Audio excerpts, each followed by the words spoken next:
মোৰ আজি ভিডিঅ'টো অলপ বেলেগ ধৰণৰ হ'ব কথাবিলাক। মই আজি কিছুমান ইউটিউবাৰৰ কাৰণে এই ভিডিঅ'টো বনাইছোঁ। বিভিন্ন ক্ষেত্ৰত বিভিন্ন ইউটিউবাৰত দেখা যায় যে চৰকাৰক খালি এনি টাইম সমালোচনা কৰি থাকে বা চৰকাৰৰ দোষবিলাক দেখি থাকে।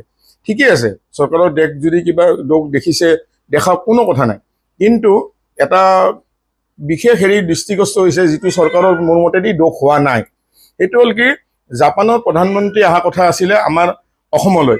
আমাৰ কিমান গৌৰৱৰ কথা, ভাৰতবৰ্ষত ইমানকেইখন প্ৰদেশৰ ভিতৰত তাৰে ভিতৰত আমাৰ অসমলৈহে আহিব দিল্লীৰ পৰা ডাইৰেক্ট আমাৰ জাপানৰ প্ৰধানমন্ত্ৰী আহি আমাৰ ইয়াতে ইনভেষ্ট কৰিলে হয়, আমাৰ বহুতো খিলঞ্জীয়াই তাতে কৰ্মসংস্থাপন পালে হয়।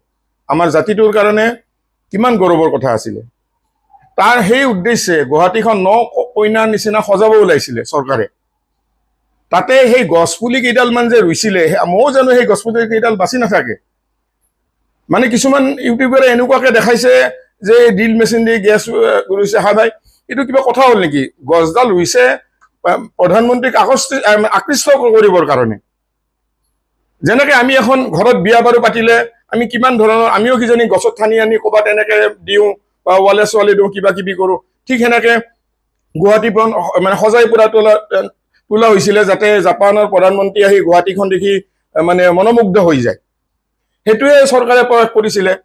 সেই গছকেইডাল বাচি থাকে সেইটো পিছৰ কথা, কিন্তু সেই উদ্দেশ্যটো ভাল আছিল। কিন্তু তাৰ কাৰণে যে কিমান ৰাস্তা ঘাট ভাল হ'লে, ভালবিলাকতো আপোনালোকে দেখুওৱা নাই। দেখাইছে জানো? ময়ে থাকোঁ জালুকবাৰী খানামুখত, আমাৰ এটা ৰাস্তা কেনেকুৱা হৈ গ'ল, ভালখিনি কিয় নেদেখায়? আৰু চৰকাৰৰ অকল বদনাম কৰি থাকিলে জাতিটোৰ উন্নতি হ'ব নেকি? মই সকলো ইউটিউবাৰে হাতযোৰ কৰি অনুৰোধ কৰিছোঁ, আপোনালোকে এনেকুৱা কিছুমান ভিডিঅ' দিয়ক যাৰ দ্বাৰা আমাৰ অসমীয়া জাতিটোৰ মানে উন্নতি হয়। এই যিবিলাকে ঘৰত নিবনুৱা হৈ বহি আছে তেওঁলোকে যাতে কৰ্ম কৰিবৰ কাৰণে এটা মনত মানে এটা সাহস জন্মে, সেনেকুৱা ধৰণৰ উৎসাহিত ভিডিঅ' বনাওক, জাতিটোৰ কাৰণে ভিডিঅ' বনাওক।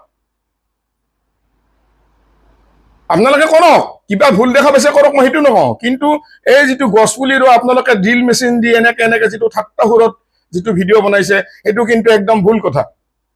মই কেতিয়াও সেইটোত ছাপোৰ্ট নকৰোঁ। ঠিকে কৰিছে চৰকাৰে সেইটো।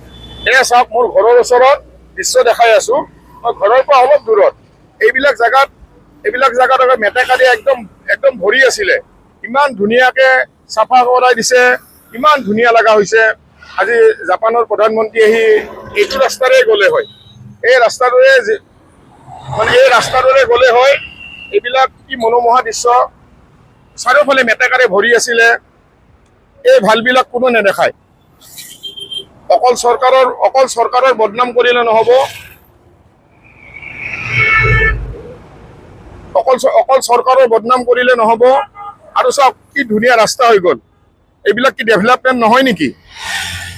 এই অকল যে এই ড্ৰিল মেচিন দি এই মানে যিখিনি সৌন্দৰ্য বৰ্ধনৰ কাৰণে গছপুলি ৰুইছিল তাক লৈ ইমান ঠাট্টা মস্কৰা বহুতো ইউটিউবাৰে, মই একদম মানে কি ক'ম আৰু, ইমান বেয়া লাগিছে, কোৱাৰ কোনো ভাষা নাই। আপোনালোকে নিজে দেখিছে এই জেগাৰে গ'লে হয় কিমান মনোমোহা কৰি তুলিছে, কিমান ধুনীয়া কৰি তুলিছে। চাৰিওফালে সেউজীয়া গছ গছনি, ফুলৰ এইবিলাক চাই জাপানৰ প্ৰধানমন্ত্ৰী নিশ্চয় আকৃষ্ট হ'লে হয়। জয় অসম, জয় জুবিন দা।